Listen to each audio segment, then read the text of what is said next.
müzik tarihinin en büyük sorusunu sormak için buradayız. Sanatçıya artık ihtiyaç var mı?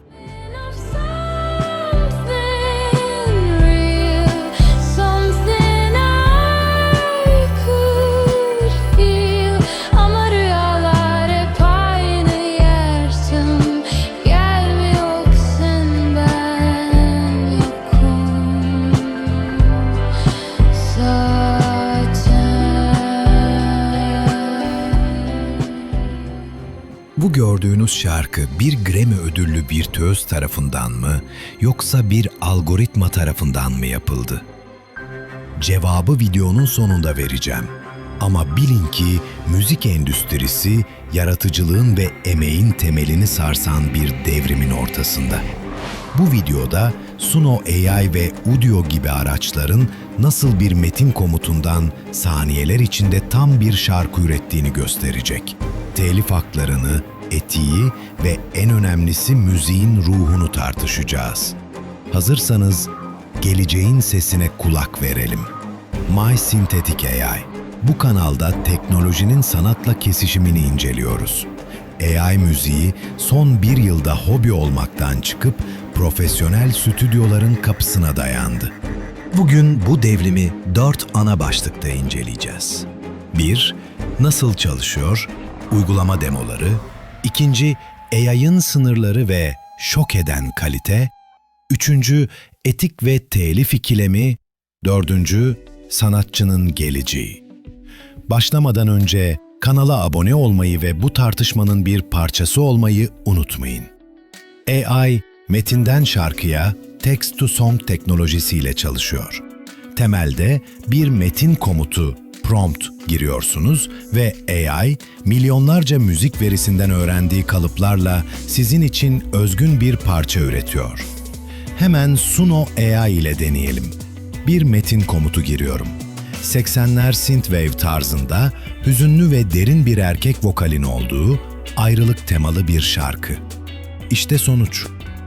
Yıldızlar bile uzak, soğuk bir sahne, kalbim kırık.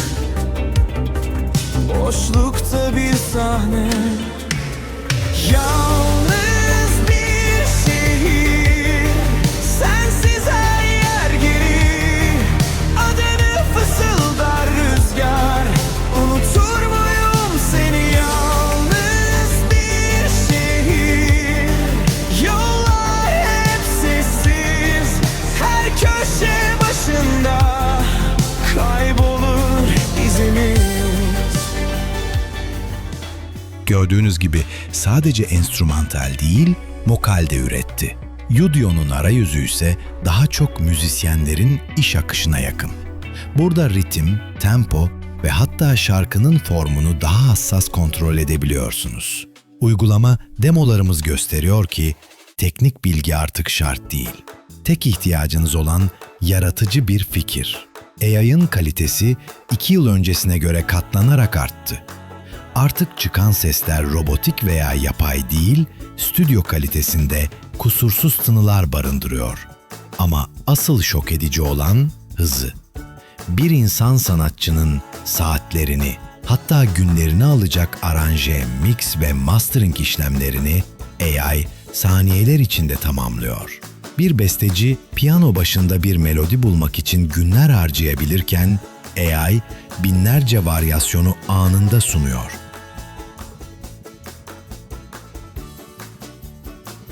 Peki nerede başarısız oluyor?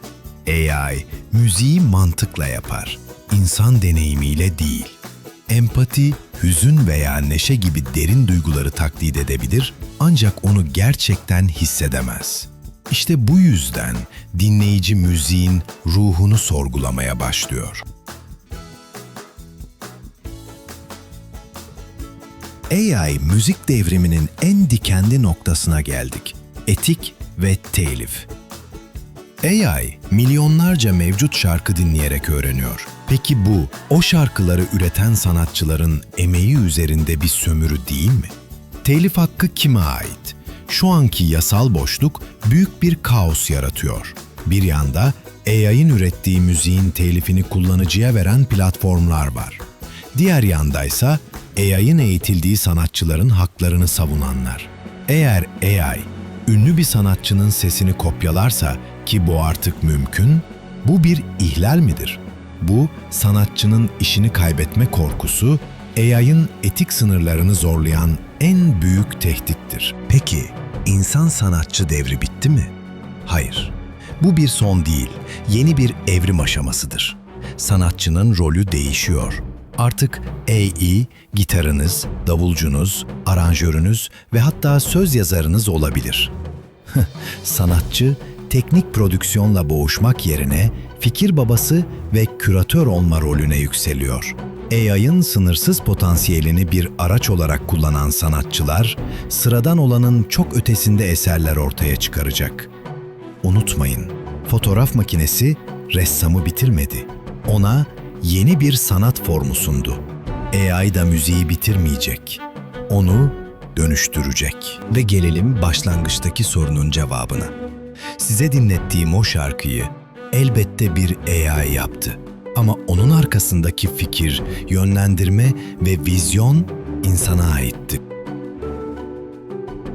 AI müzik geleceğimizdir. Ancak ruhu hala bizim elimizde. Yorumlarda bu konuda ne düşündüğünüzü paylaşın ve abone olmayı unutmayın.